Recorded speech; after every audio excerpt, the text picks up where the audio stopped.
common arts of teaching. State teaching objective and instructional objective, meaning, types and Bloom's taxonomy. Introduction.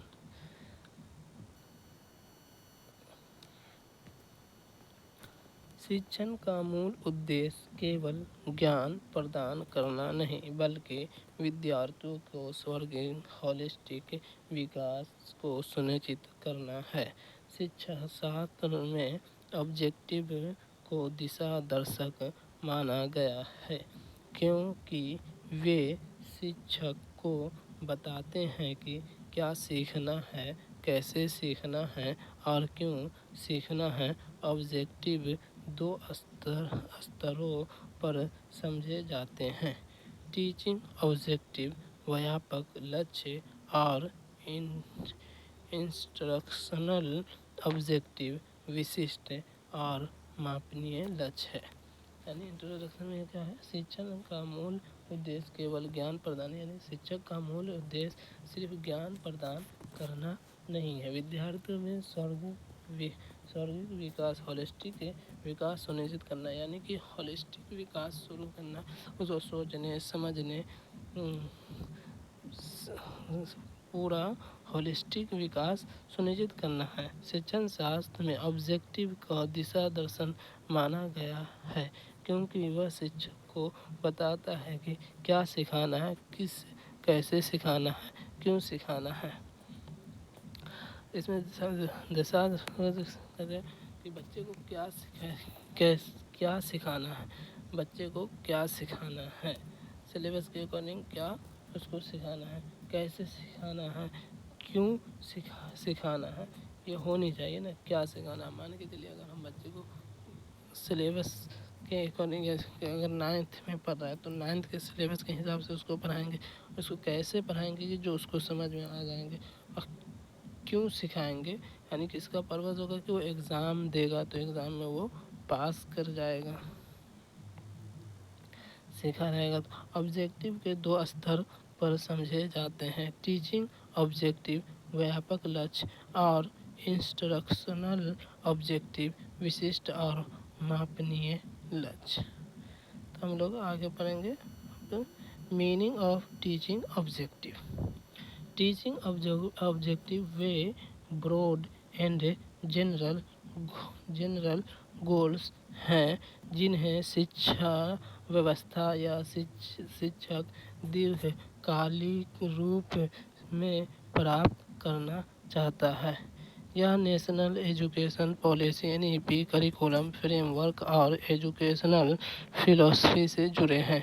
उदाहरण विद्यार्थियों में नैतिक मूल्यों का विकास, नागरिक जिम्मेदारी का बोध, सृजनात्मक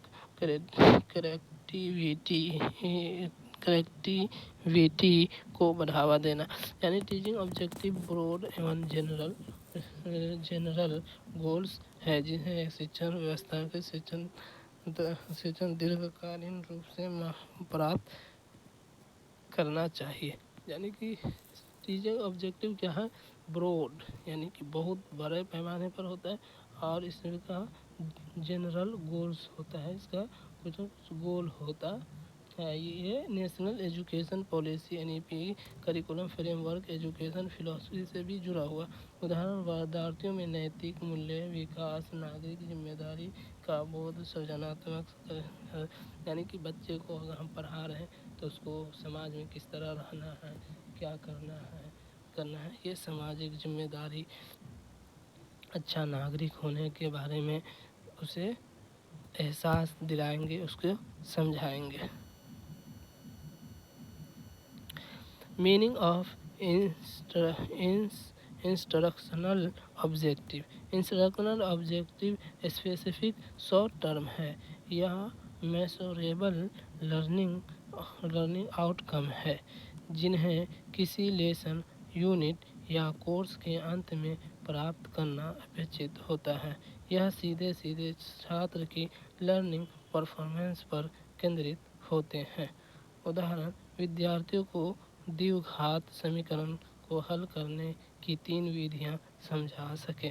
विद्यार्थियों को स्वतंत्रता संग्राम के 5 प्रमुख कारण सूचीबद्ध कर सके। यानी इंस्ट्रक्शनल ऑब्जेक्टिव वो स्पेसिफिक शॉर्ट टर्म और मेजरेबल लर्निंग आउटकम है। यानी कि इंस्ट्रक्शनल ऑब्जेक्टिव जो है जो शॉर्ट टर्म है, इसमें क्या है, जिसे लेसन यूनिट या कोर्स के अंत में प्राप्त करना अपेक्षित होता है। जैसे अगर हम किसी बच्चे को कोई यूनिट पढ़ा रहे हैं, अगर पढ़ा रहे तो नाउन कोई यूनिट नाउन ही पढ़ा रहे तो नाउन पढ़ाएंगे तो पूरे साल तो हम पढ़ा नहीं सकते, उसको बहुत ज़्यादा 2 क्लास 3 क्लास या 4 क्लास में ही हम उसको पढ़ा सकते हैं। और उसके से उसको लास्ट में उससे कुछ सवाल पूछ लेंगे। शॉर्ट टर्म होता है, ये शॉर्ट टर्म होता है। यह सीधे लर्निंग परफॉर्मेंस पर केंद्रित होता है। यानी कि उसको जो हम पढ़ा रहे हैं वो कितना सीखा नहीं सीखा वो उसका जांच हम कर सकते हैं लर्निंग परफॉर्मेंस को देखते हुए। द्विघाती समीकरण को हल करने की 3 विधियाँ समझा सकेंगे। यानी कि उसको हम जैसे समझाएंगे, या विद्यार्थियों को स्वतंत्रता संग्राम के 5 प्रमुख कारण सूचीबद्ध कर सकेंगे। हम उसको जो पढ़ाएंगे तो वो निश्चित है कि उसके बारे में कुछ न कुछ बताएगा। या इसलिए types of objective.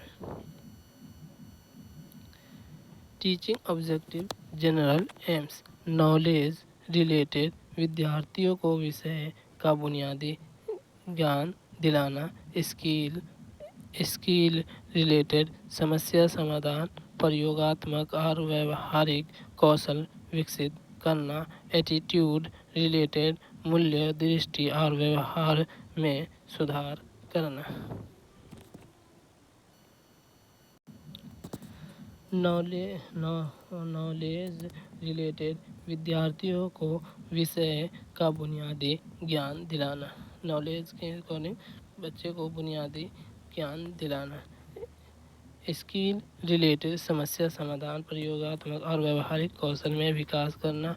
Attitude relation, मूल्य दृष्टिकोण और व्यवहार में सुधार लाना।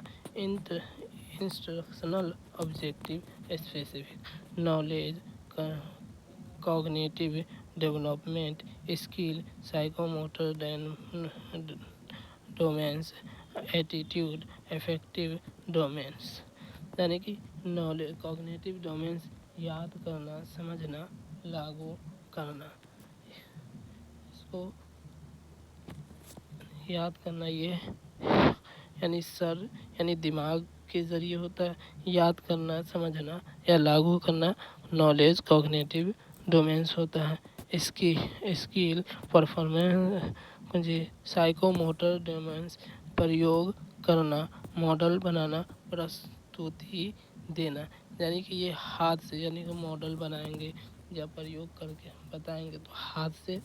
इसका ये होता है effective domains. Attitude affective domain, सहयोग करना, मूल्य अपनाना, जिम्मेदारी निभाना। ये क्या है, दिल से होता है, हार्ट से होता है। इसलिए कि अगर हम किसी बच्चे को अगर पढ़ाना चाहते हैं, वो अगर नहीं पढ़ना चाहेगा तो हम उसको पढ़ा नहीं सकते जब तक वो दिल से नहीं चाहेगा। Bloom's taxonomy of education objective. Bloom's और सहयोगियों 1956 ने शिक्षा के उद्देश्यों को 3 प्रमुख क्षेत्रों में वर्गीकृत किया है। कॉग्निटिव डोमेन, नॉलेज बुद्धि क्षेत्र, यह बौद्धिक क्षमताओं और सोच की प्रक्रियाओं से जुड़ा है। एंडरसन और एंडरसन और कैथहू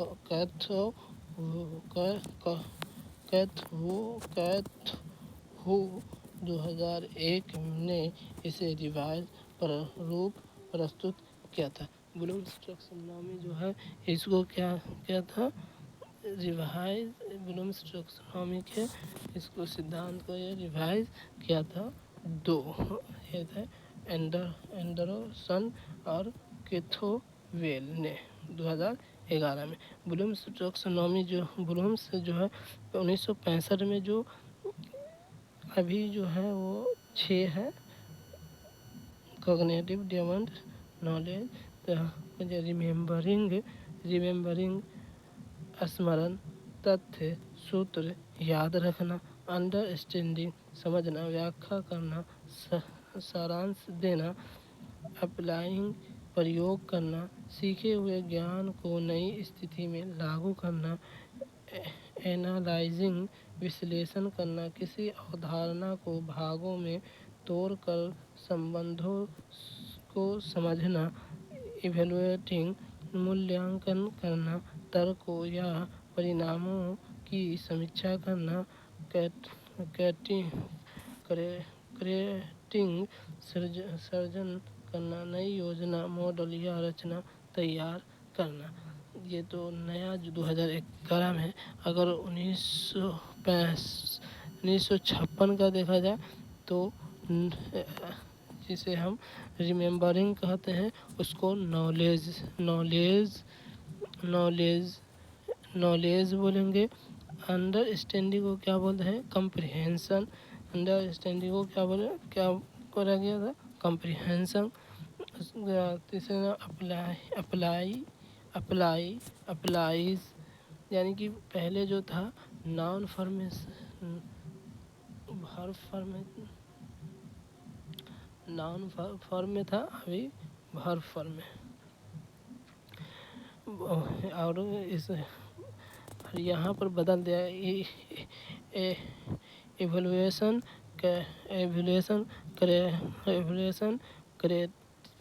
क्रिएटिंग।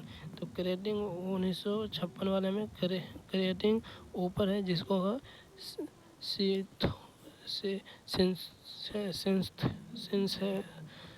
सिंथेसिस कहा जाता है, और इवोल्यूशन नीचे आ जाता है। अफेक्टिव डोमेन्स, एटीट्यूड, भावनात्मक क्षेत्र। यह भावनाओं, मूल्यों और दृष्टिकोण से जुड़ा है। रिवाइजिंग, ग्रहण करना, ध्यानात्मक, भावनात्मक, रिवाइजिंग, ग्रहण करना, ध्यानपूर्वक सुनना, रिस्पॉन्डिंग, प्रतिक्रिया देना, प्रश्नों का उत्तर देना, चर्चा में भाग लेना, वैल्यूज, मूल्य देना, किसी विचार या गतिविधि को महत्व देना, ऑर्गेनाइजेशन, संगठन करना, विभिन्न मूल्यों को व्यक्त कर एक मूल प्रणाली बनाना,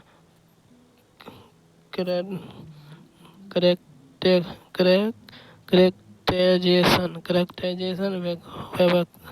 व्यक्तित्व को समावेशन, मूल्य को अपने व्यक्तित्व का अस्थायी हिस्सा बनाना। साइकोमोटर डोमेन्स स्किल, इसको हम ऐसे भी याद कर दें, RSVOC, इसका शॉर्ट फॉर्म हो जाएगा RSVOC। डबल R से revising, responsible, valuing, organisation, characterisation. Psychomotor domains skill, कौशल क्षेत्र। यह शारीरिक और व्यवहारिक कौशल पर केंद्रित है। डेव ने 1970 के अनुसार, यानी कि डेव के अनुसार 1970 में यह दिया था, इमिटेशन, अनुकरण, शिक्षक की क्रिया की नकल करना, यानी इमिटेशन, अनुकरण, यानी कि शिक्षक की क्रिया की नकल करना। जैसे कि अगर कोई बच्चा है तो वो बड़ों का देखकर ही सीखता है। अगर हम मान के चले कि अगर हम घर में आ रहे हैं और स्कूल जा रहे हैं, अनुकरण देखकर, बच्चों ने देखकर सीखना। अगर मान के चले कि अगर हम गिलास से पानी पी रहे हैं, बड़े आदमी को देखा अगर गिलास से पानी पी रहा है तो बच्चों भी उस गिलास से ही पानी पीने की वो कोशिश करेगा। मैनिपुलाइजेशन संचालन थोड़ी स्वतंत्रता से कायर करना, यानी कि और नकल के आप थोड़ा स्वतंत्रता से करना।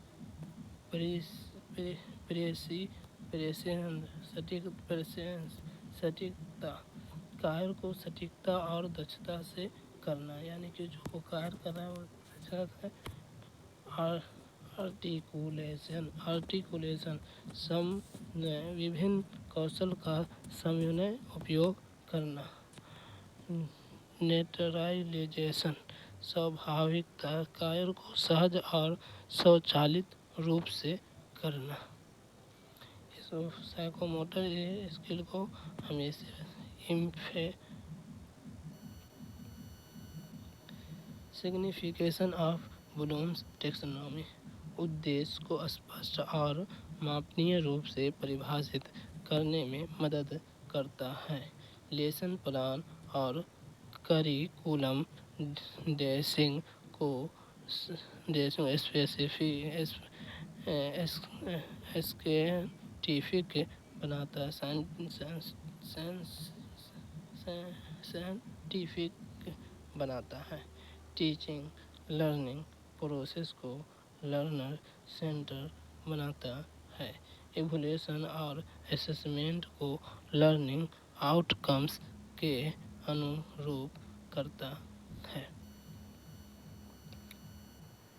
कंक्लूजन, टीचिंग ऑब्जेक्टिव और इंस्ट्रक्शनल ऑब्जेक्टिव शिक्षक के दिशा दर्शक है। ब्रॉड टीचिंग ऑब्जेक्टिव हमें दीर्घकालीन शैक्षणिक लक्ष्य देता है, जबकि इंस्ट्रक्शनल ऑब्जेक्टिव छोटे और मापनीय आउटकम्स को निर्धारित करते हैं। ब्लूम्स टैक्सोनॉमी शिक्षा के उद्देश्यों को व्यवस्थित रूप से समझने और लागू करने का वैज्ञानिक ढांचा देता है। इस प्रकार ऑब्जेक्टिव शिक्षा की पूरी प्रक्रिया का आधार फंडाशन है, जिनके बिना टीचिंग और लर्निंग अधूरी है।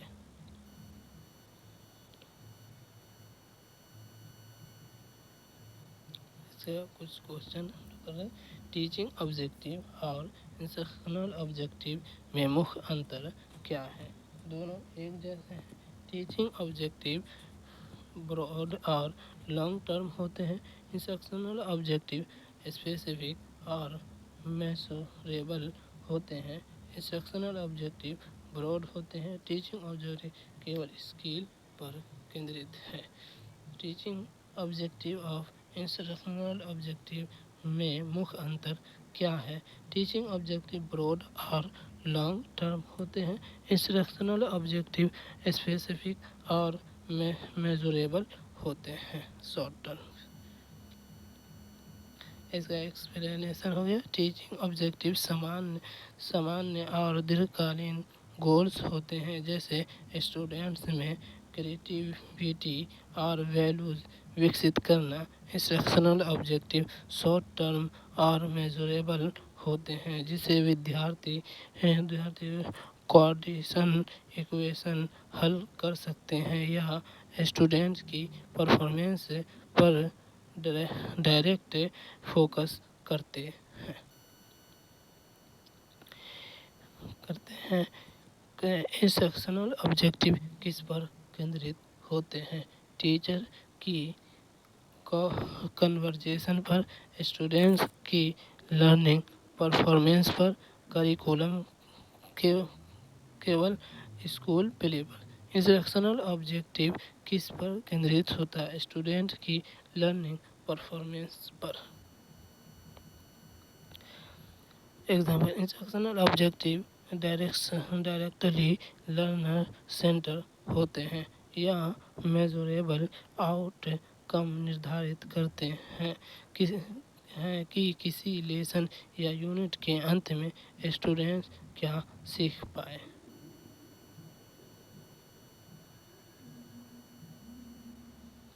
टीचिंग ऑब्जेक्टिव में नॉलेज रिलेटेड ऑब्जेक्टिव का उद्देश्य क्या है?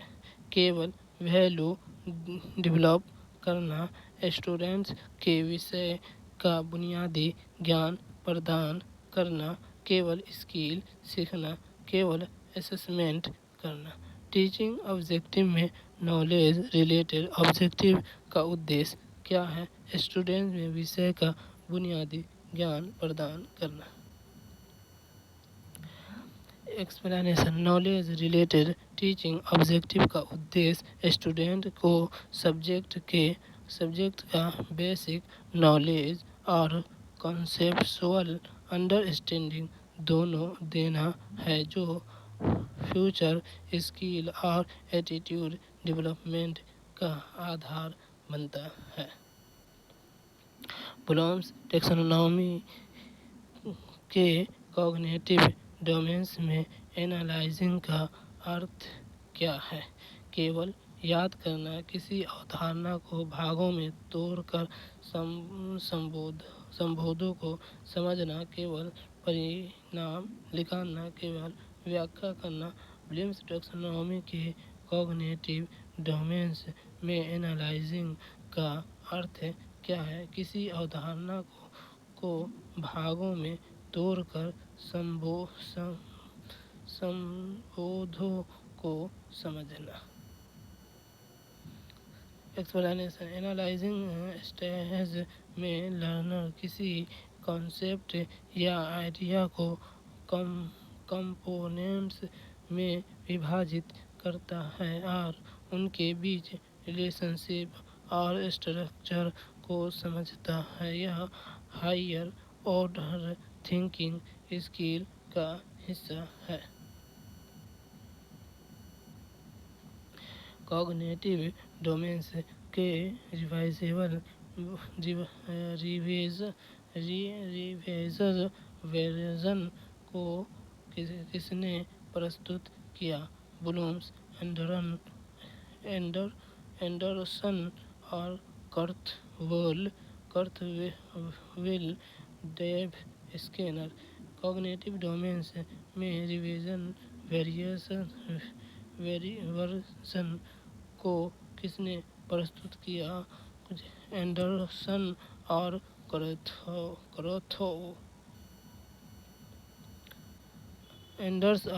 क्रॉथवेल। 2001 में ब्लूम्स के ओरिजिनल कॉग्निटिव डोमेन्स को रिवाइज किया।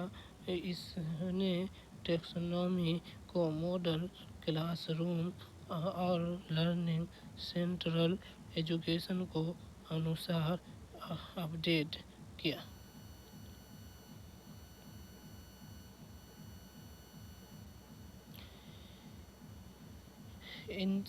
इंस्ट्रक्शनल ऑब्जेक्टिव का उद्देश्य क्या है? स्टूडेंट को सीवी रिस्पॉन्सिबल डेवलप करना, विद्यार्थी स्वतंत्र संग्राम के 5 कारण लिस्ट कर सकें, स्कूल का परफॉर्मेंस सुधारना, टीचर का लेसन प्लान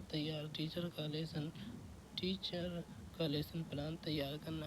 इंस्ट्रक्शनल ऑब्जेक्टिव का एक उदाहरण क्या है? विद्यार्थी स्वतंत्रता संग्राम के 5 कारण लिस्ट कर सकते हैं।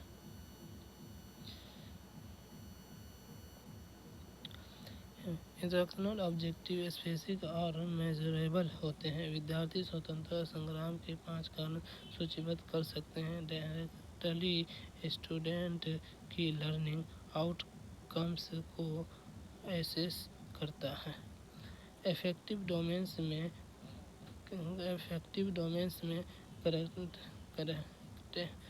कैरेक्टराइजेशन का अर्थ क्या है? केवल विचार करना, वैल्यू और लर्निंग में परफॉर्मेंस में अस्थायी रूप से शामिल करना, केवल फीडबैक देना, नॉलेज अप्लाई करना। अफेक्टिव डोमेन्स में कैरेक्टराइजेशन का अर्थ क्या है? वैल्यूज को लर्नर के पर्सनालिटी को अस्थायी रूप से शामिल करना। कैरेक्टराइजेशन स्टेज में लर्नर अडॉप्टेड वैल्यूज और एटीट्यूड को अपनी बिहेवियर और पर्सनालिटी का परिणाम हिस्सा बना लेता है। यह हायर ऑर्डर इफेक्टिव स्किल है। साइकोमोटर डोमेन्स में मैनिपुलाइजेशन का मतलब क्या है? टीचर की क्रिया का नकल करना, थोड़ी इंडिपेंडेंस के साथ स्किल परफॉर्म करना, केवल ऑब्जर्वेशन करना, केवल इवैल्यूएशन करना। साइकोमोटर डोमेन्स में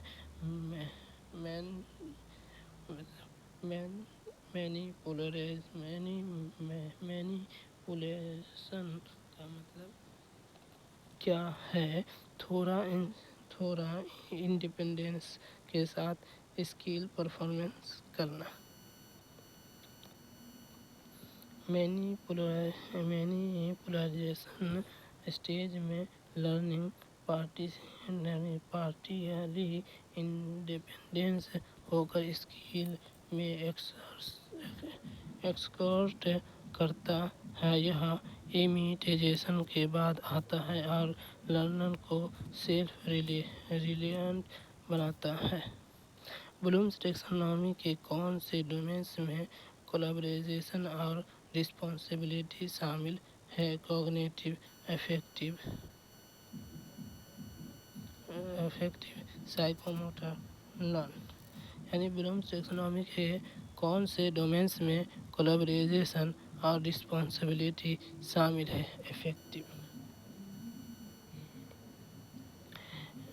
इफेक्टिव डोमेन्स में लर्नर को एटीट्यूड, वैल्यू और सोशल रिस्पॉन्सिबिलिटी शामिल है। यह डोमेन्स कोलैबोरेशन, रिस्पेक्ट, एम्पैथी और कमिटमेंट जैसे स्किल्स और ट्रेट्स को कवर करता है।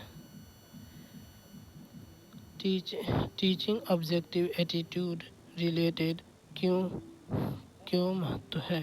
केवल मार्क्स के लिए, स्टूडेंट्स के वैल्यू और बिहेवियर इम्प्रूवमेंट के लिए, केवल नॉलेज एक्वायरेशन के लिए, केवल टीचिंग मेथड के लिए। टीचिंग ऑब्जेक्टिव एटीट्यूड रिलेटेड क्यों महत्व है?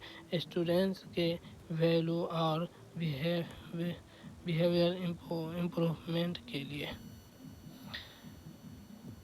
एटीट्यूड रिलेटेड ऑब्जेक्टिव स्टूडेंट के मोरल, सोशल और इमोशनल डेवलपमेंट को फोकस करते हैं। यह होलिस्टिक एजुकेशनल और सिटीजनशिप स्किल के लिए आवश्यक है। कॉग्निटिव डोमेन्स के क्रिएटिंग स्टेज का लक्ष्य क्या है? सिर्फ नॉलेज रिकॉल करना, लर्नर नई योजना, मॉडल या रचना तैयार करना, केवल समझना, सिर्फ एनालिसिस करना। कॉग्निटिव डोमेन्स में क्रिएटिंग स्टेज का लक्ष्य क्या है? लर्नर नई योजना, मॉडल या रचना तैयार करना। क्रिएटिंग स्टेज हाईएस्ट लेवल और कॉग्निटिव स्किल है। लर्नर नई और ओरिजिनल आइडिया, मॉडल्स या प्रोडक्ट डिजाइन करता है। यह इनोवेशन और प्रॉब्लम सॉल्विंग स्किल को बढ़ाता है। इंस्ट्रक्शनल ऑब्जेक्टिव के क्या गुण हैं? ब्रॉड, लॉन्ग टर्म है, स्पेसिफिक, मेजरेबल और शॉर्ट टर्म है, केवल थ्योरेटिकल है, केवल क्लासिकल मैनेजमेंट है। इंस्ट्रक्शनल ऑब्जेक्टिव का क्या गुण है? स्पेसिफिक है, मेजरेबल और शॉर्ट टर्म।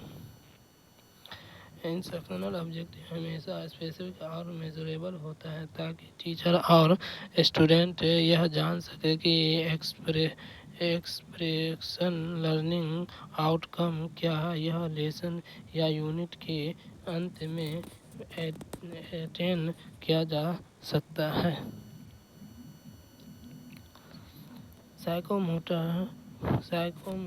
साइकोमोटर डोमेन्स में नेशनलाइजेशन स्टेज का क्या अर्थ है? स्किल लिमिटेशन करना, स्किल को सहज और ऑटोमेटिक रूप से परफॉर्म करना, केवल इवोल्यूशन करना, स्किल समझना।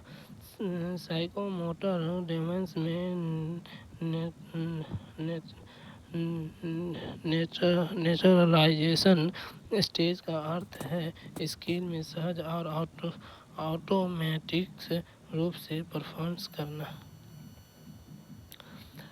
नेचुरलाइजेशन स्टेज का लर्निंग स्किल के फुल्ली इंटरेस्ट कर लेता है। यह हैबिट्यूड और एफोर्ट लेस हो जाता है जिससे परफॉर्मेंस हाईली इफेक्शन और स्मूथ हो जाती है। ब्लूम्स टैक्सोनॉमी का मुख्य सिग्निफिकेशन क्या है? केवल करिकुलम बनाने में हेल्प करता है। ऑब्जेक्टिव को स्पष्ट और मेजरेबल बनाना, लर्निंग सेंटर्ड टीचिंग और इवैल्यूएशन एलिंग करना, केवल टीचिंग मेथड इम्प्रूव करना, केवल क्लासरूम मैनेजमेंट के लिए। ब्लूम्स टैक्सोनॉमी का मुख्य सिग्निफिकेशन क्या है? ऑब्जेक्टिव को स्पष्ट और मेजरेबल बनाना, लर्निंग सेंटर टीचिंग और इवैल्यूएशन एलिंग करना। ब्लूम्स टैक्सोनॉमी टीचिंग लर्निंग को ऑब्जेक्टिव को सिस्टमैटिक और साइंटिफिक रूप से डिफाइन करना, यह लेसन प्लानिंग, इवैल्यूएशन और लर्नर सेंटर इंस्ट्रक्शन में मदद करता है।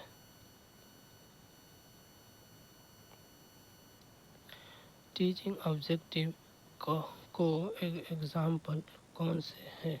टीचिंग ऑब्जेक्टिव के एग्जाम्पल कौन से? स्टूडेंट्स में क्रिएटिविटी और मोरल वैल्यूज डेवलप करना, केवल करेक्ट इक्वेशन सॉल्व करना, केवल टीचर का प्लानिंग, सिर्फ स्कूल के रूल फॉलो करना। Teaching objective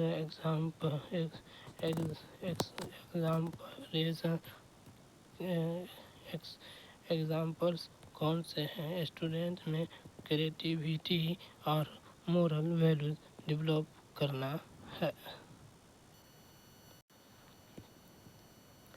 explanation. Teaching objective broad और जनरल होते हैं। यह स्टूडेंट्स को होलिस्टिक डेवलपमेंट जैसे क्रिएटिविटी, सिविक रिस्पॉन्सिबल और एथिकल वैल्यूज और को फोकस करते हैं, जबकि इंस्ट्रक्शनल ऑब्जेक्टिव इन्हें मेजरेबल आउटकम्स में बदलते हैं।